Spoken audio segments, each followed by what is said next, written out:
Good evening, everyone, and you're watching the Live Today Show. I am your host, Dr. Cherie, the founder of the Live Today Foundation, where our mission is to provide joy, inspiration, and free compression garments to under-resourced, underinsured, and uninsured cancer survivors living with lymphedema. Now, I am super excited about tonight's show. We are so grateful for all of our listeners and our viewers being with us this evening. And today you are in for a special treat. But before I jump in to tell you about our special guest, I want to remind you guys, those of you that are interested in supporting the Live Today Foundation, I want you guys to go out to our website at www.live-today.org. Feel free to shoot us an email if you want to know how you or a loved one can get a set of free compression garments. Shoot us an email at info@live-today.org. And when all else fails, you can give us a call at 754-220-0234, and one of our staff will return your call as quickly as possible to get you the information that you need. And we also want you to follow us on social media. We can't do without social media these days. Please feel free to follow us at Facebook, Instagram, and Twitter at our handle at that is at livetoday.org. Let me repeat that again. At livetoday.org. That's livetoday.org. Now, guys, I am super excited about today's guest. I have the absolute fortune of being surrounded by some pretty impactful, powerful women in my life. And when I started my own nonprofit, I stated that I would never operate in a silo. I just don't understand nonprofit organizations operating in silos, maintaining a group of followers to themselves when women are dying daily. In every 8 seconds, there is a woman that is being diagnosed with breast cancer. There is no reason why any breast cancer organization should ever operate within a silo as long as women are dying from this disease. And so with that in mind, I began to reach out, even before I started my nonprofit, reach out to other organizations to see what we could do and collaborate with together. Because obviously, as an organization, can't do it all on your own, right? So there are certain expertise that each organization brings. So why not work together? And then we can serve the greater community by making sure that they have the resources that they need to live a high quality life and a long and prosperous life. And so I was blessed to meet this beautiful woman that I'm going to introduce to you tonight. I was blessed to meet her about 5 years ago now. Could have been less than that. I don't know, but it feels like a lifetime. Not because she get on my nerves.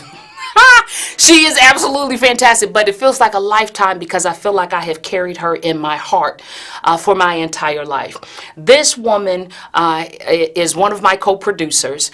This woman gives of herself tirelessly, and I am talking of none other than Miss Karen Roberts. Miss Karen Roberts is the founder of the Envision Life Foundation. Now, this beautiful woman is the mother of two.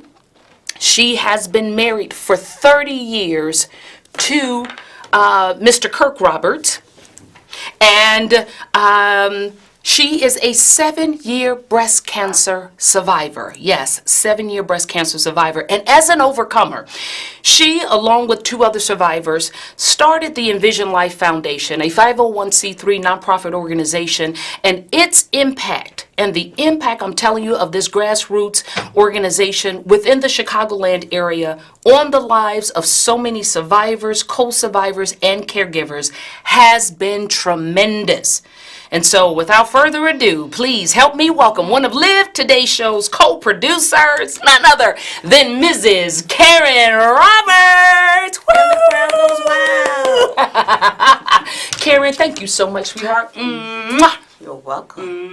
For being on the show. Normally she is off in the studio pressing buttons and making things happen, but thankfully we have a wonderful fill-in so that Karen could be here, because I really want you guys to hear about what the Envision Life Foundation is doing. Now, Karen, can you tell our audience, how did the Envision Life Foundation come to be? I mean, what started it all?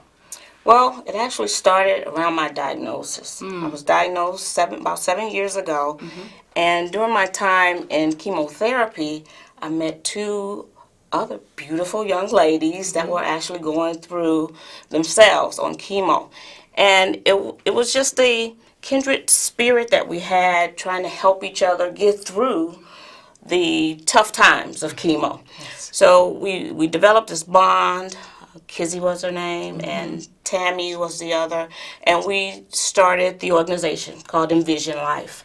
And it actually started from Kizzy had a event, I believe, at her house, and it was a group of young ladies that had gotten together, and they were doing what's called a vision board. Oh, So, never heard of a vision board? we know what vision boards are. Yes. Yeah, and I had never heard of it. Okay. But that just struck me so. And I was very intrigued by the name, and we actually did one amongst ourselves. And that's where the name came from.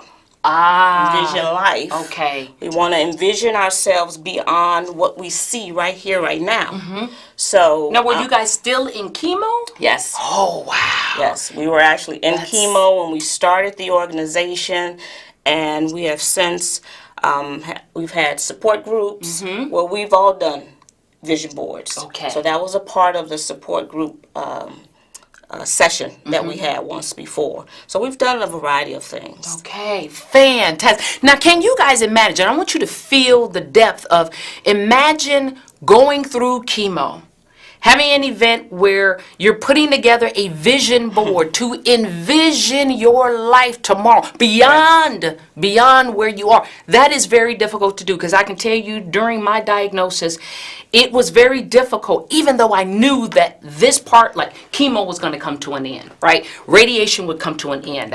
I would get back to work, but that felt so far out. So kudos to the three of you for having something where it almost forced you to truly envision life beyond where you were right then. So, you stated that it started with you, Kizzy, and Tammy. And obviously, when I introduced Karen as founder, and I just said founder. And you know, Kizzy and Tammy are not on the show with her. Can you tell our audience, or share with our audience, how you supported Tammy and Kizzy through their continued battle? Very difficult task. Kizzy and Tammy and myself were actually all going through the cancer and the treatment of cancer all at the same time. It's unfortunate, though, that almost immediately after starting the organization, maybe 2-3 months into it, Kizzy became very ill. So we had fundraisers to help support her and with her bills, and utilities, mortgages, things like that. So Tammy and I were the backbone, so to speak, with helping Kizzy get through it. Okay. We were trying to make sure that she got to her daughter's. It's very troubling. Sorry. Got through her daughter's prom. Yes. It's unfortunate that she did not. And she did transition on, but we were able to help her immensely from our efforts with fundraising. Maybe I want to say about 2 or 3 years after that. So let me backtrack a little bit. After we lost Kizzy, Tammy and myself began our efforts in trying to help others that were going through. We were helping get through chemo. We were sending money. We were helping them transportation to chemo. So we did a lot of different things for different people, depending on what their need was. Okay, so if you're doing transportation, and that means you're doing things that are also helping the caregivers, because Yes. if that frees the caregiver up to now continue to go to work and not have to take Exactly. personal days or days off Exactly. to, wow. That was one of the important factors that we wanted to make sure we addressed with Envision Life, is making sure that we help the caregiver.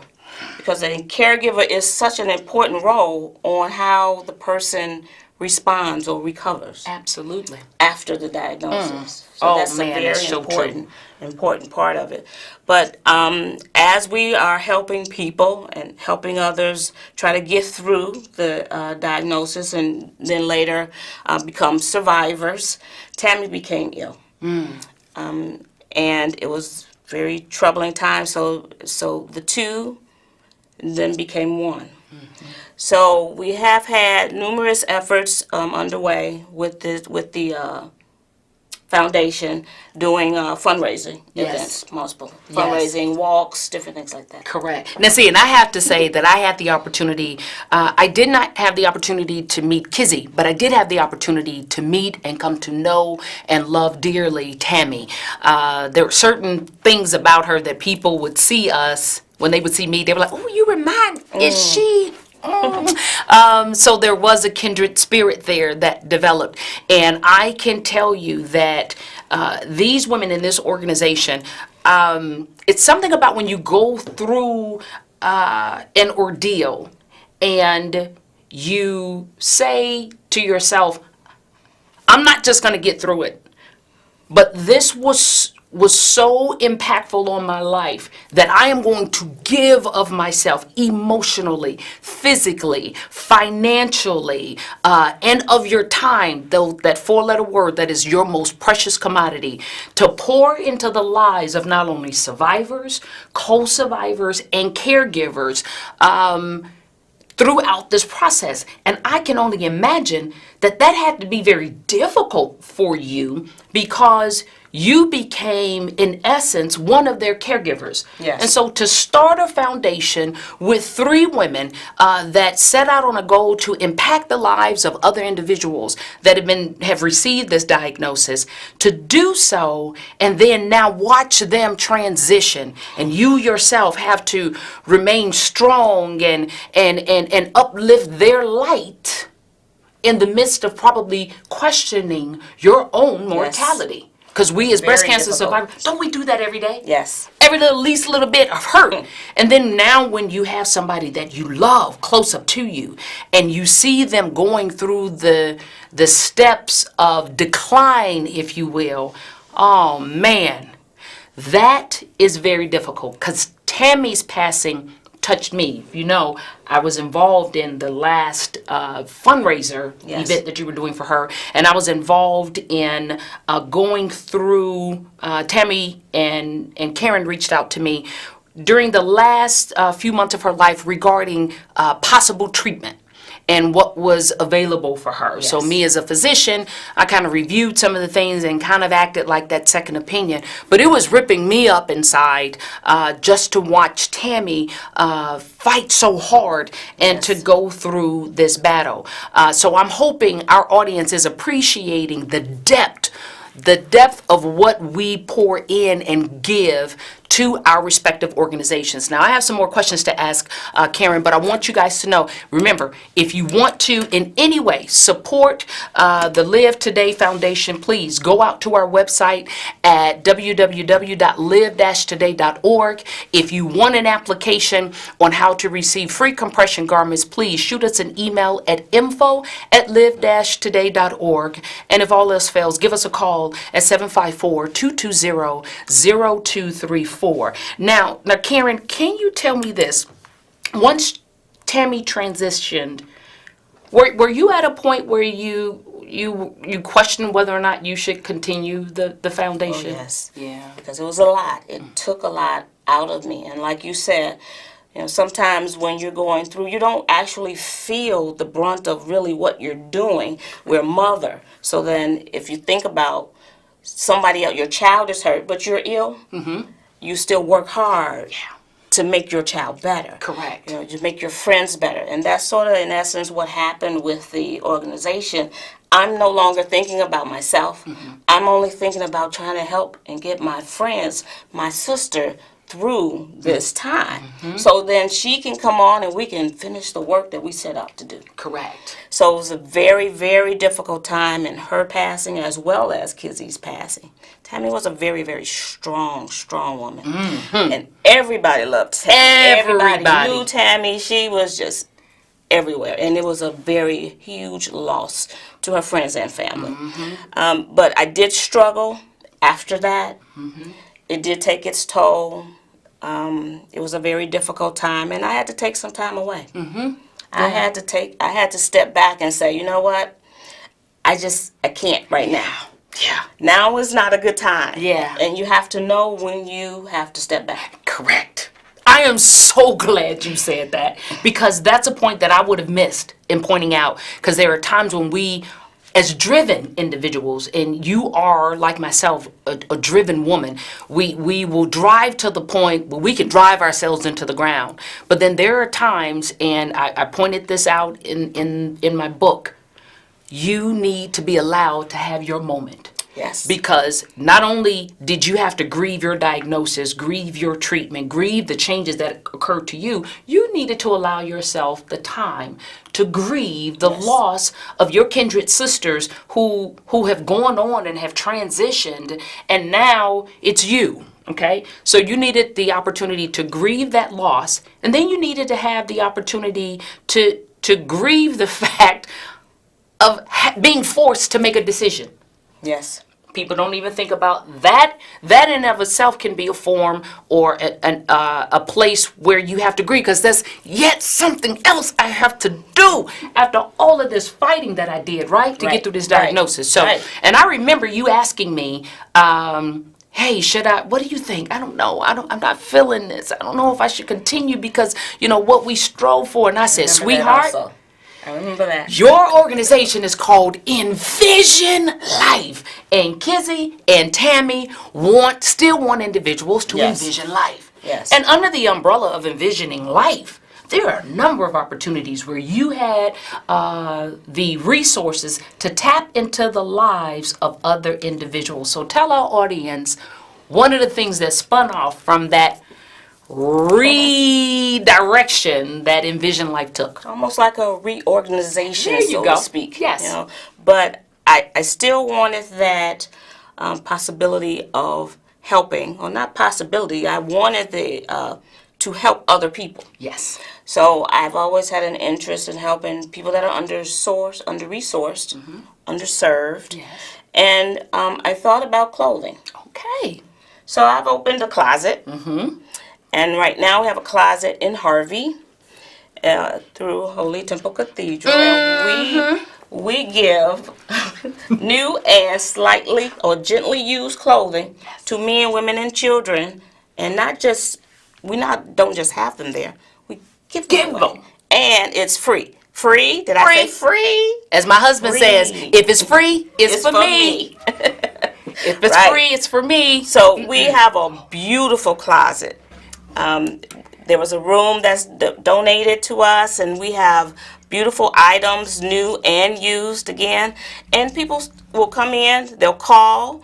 We have an appointment. You can come in and get anything that you need. Wow, look at that. Now what you're seeing is a video of their grand opening at Holy Temple Cathedral, which is located in Harvey, Illinois. And some of that, what you're seeing, I was instrumental in putting some of those clothes on the hangers, and I was instrumental in donating some of those clothes on the hangers. Maybe. Okay. Oh, but what joy it is to be able to have a resource like this, because listen, ladies, this is not just for individuals who may be experiencing homelessness. They lost everything in a fire. But think about where it was impactful for me as a lymphedema patient. I had to get new clothes because my clothes no longer fit me the way they should. They were too tight. Oh, look at the picture. That's a picture right in the right lower corner. You see a picture of Karen and Tammy. Yeah, that's us. Oh my goodness. There's even one with Kizzy in there at the bottom with her daughter has her Hands up in the air. That's right. Kizzy is there, myself, and Tammy. Wow. And we got Carmen up at the top with Kizzy in the center. That's it. That's Yeah. it. Carmen. Y'all know who Carmen is. Yeah, we know celebs. We know celebs. But where the closet comes in and is significant for me is because now that's a resource where I can send patients who are living with lymphedema, women who they don't have the money, they're just trying to pay for chemo, or they're just trying to pay for tamoxifen or what have you. They don't have the money to go out and buy a new blouse or a new suit or what have you to go to work. So now they have a resource in the Envision Life closet. That's correct. To be able to go and get some new clothes, new to them.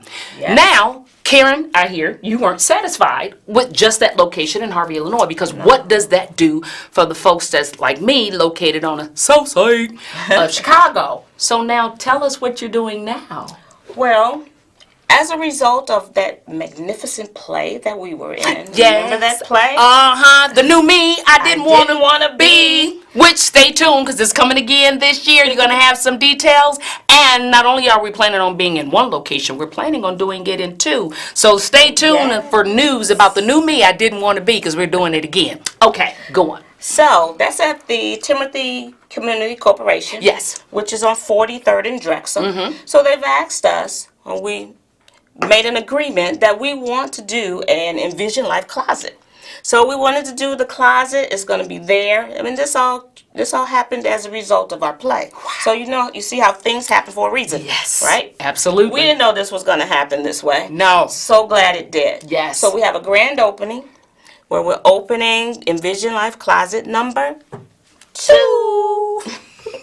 43rd and Drexel. It's going to be February 29th. Yes. 11 o'clock. So that's February 29th, 11 o'clock at the Timothy Community Corporation Center, Right. located on 43rd and Drexel. It's where the Price School used to be. Yes. Next to King High Florence School. B. Price School. Right. Right next to Martin Luther King School. That's right. So make sure, mark your calendars now, February 29th at 11 a.m. for the Envision Life Closet number 2. Number 2. Grand opening. Not just come out and check out the place, but hey, if you know individuals who are struggling, who have been displaced out of their homes, suffering a fire, hey, even individuals who have just been released, they were previously incarcerated, they're starting off. It doesn't matter. They need clothing. They need professional clothing. Babies, children, men and women. Shoes as well. Shoes as well. Purses. Do you have any jewelry, or do I need to donate to more of that? Okay, guys, I'm going to have to go back in my closet. We got to find some more jewelry because we got to coordinate. So I am super excited. Listen, guys, again, I don't want you to forget, if you want to support the Live Today Foundation, please go out to our website at www.live-today.org. Shoot us an email at info@live-today.org, or give us a call at 754-220-0234. And in these last couple of minutes, I am looking I'm sporting. I look very beautiful. And her hair looks very, very beautiful. Yes. But I look very beautiful because of her. And can you tell us why I look so beautiful? Well, quickly, Yes. I've also started a Lux Wig boutique. This woman won't quit. She won't quit. To help those that have been diagnosed with maybe chemotherapy, alopecia, or a primary diagnosis of alopecia. We can help you. Your insurance companies, by the way, may have a clause there that allows payment for a unit. That's right. You have to call it. Cranial prosthesis? That's right. Yep. I did the same thing. Cranial prostheses. And they will cover a unit. But you first need to check your insurance company, and then you talk with your doctor. Correct. Because it has to be written in such a way that it has the diagnosis on there. And then they'll reimburse you. Fantastic. And they don't always tell you that.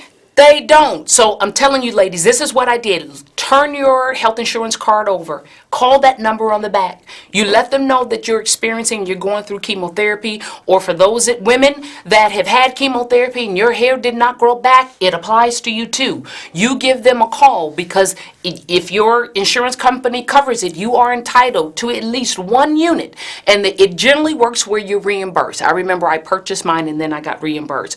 But one thing that I love about this woman here is that she didn't want to just get units that were like that you can just get anywhere. She wanted something that was 100% human hair, okay, 10A quality, so that women can feel beautiful. Right. And that's half of the battle. Isn't that half of the battle? That's half of the battle. I don't care how many people tell you outside looking at you saying, oh, you look beautiful, oh, you look great with no hair, or if you don't feel beautiful, right, doesn't matter. It doesn't. But you can put on a unit like this, ladies, while you're going through chemo, and yes, you can wear wigs while you're going through chemo, after chemo or whatever, and feel good. And so she didn't stop. So now she's still doing Envision Life, helping co-survivors, survivors, caregivers with their whole treatment plan and getting them through the process. Right. She opened Envision Life Closet to help individuals. Now, not only is she helping cancer survivors, but she's helping the homeless. She's helping the displaced. And now she's going to open up Envision Closet number 2, because number 1 has been in existence already for well over a year. And then she didn't stop there, ladies. She designed and built a website and has products that are there for cancer survivors as cranial prostheses that will make women feel and look beautiful. Can you give them your website? My website is www.luxe, that's LUXE, WIG, boutique. Spell the word boutique, that's BOUTIQUE.com. That's all one word, .com. You're gonna be amazed, because you will look amazing. I know y'all thought this was mine. So that is Luxe Wig Boutique. Boutique.com. And is it wigs with an S? No. Wig. Luxe Wig Boutique. All one word, .com. Check us out on Facebook. We're there too. And again, I want to remind you, stay tuned, be on the lookout for news about the new me that I didn't want to be, the new me I didn't want to be, the play that is coming up again, co-produced by the Live Today Foundation and the Envision Life Foundation, because we want individuals to live today and envision life tomorrow. And so, guys, look, I want you to tune in. Don't forget to tune in next time, March 11th. No, April. Duh, I am so thrown off. Tune in next time on April 8th at 5:30 p.m. Central Standard Time, when I will again highlight another Live Today recipient, and we're going to continue the discussion on how to live a life of transformation and healing. Thanks again to my producers, Carlisa Crawford, to my producer and special guest on today, Mrs. Karen Roberts, and to our fabulous vibes. And we have to give kudos to Karen Roberts, to her husband, Kirk Roberts, who is taking her place in the studio now, managing everything for us. And listen, guys, I'm Dr. Cherie, and I want you to remember to be present, take charge, and I want you to live your life, live it today and every day. God bless you, and we'll see you soon. Bye.